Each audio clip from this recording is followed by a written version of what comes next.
Welcome to The Right Question, the video podcast designed to answer your questions about writing. I'm Daphne Gray-Grant.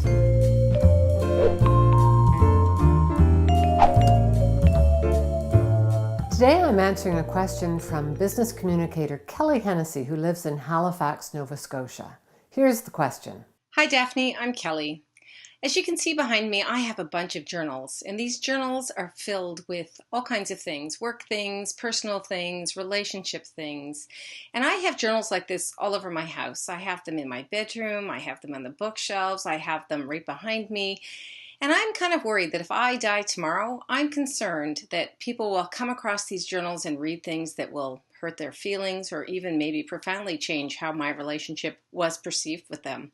They're a little bit of a concern, and I'm wondering if you can help me figure out how to get them under control and then get them to a spot where somebody wouldn't be hurt, or how I might actually dispose of them.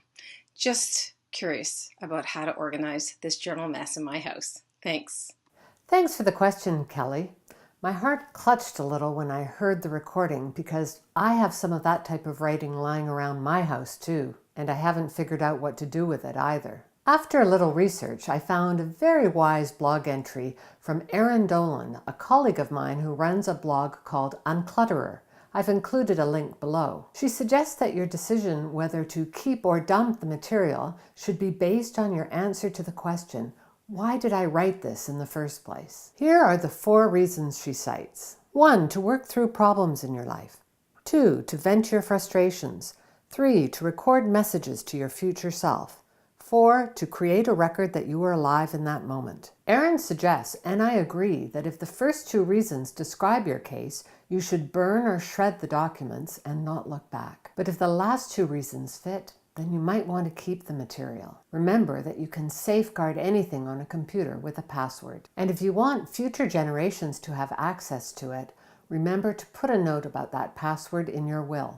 Here are some other ideas for how to organize your old work. Have you considered scanning your writing? I use a scanner called the Fujitsu ScanSnap, but regardless of which scanner you use, if you're cutting materials out of old journals, be sure to use a really sharp blade like an X-Acto knife. Also remember, as long as the text won't be hurtful, it could make a great gift for future generations. A recent post that I read online mentioned how much pleasure the poster had gotten reading letters between her parents that she'd received for Christmas one year. Another commenter said, "My 17-year-old thought she was a freak from how she felt in life until she read my great-great-grandmother's journal.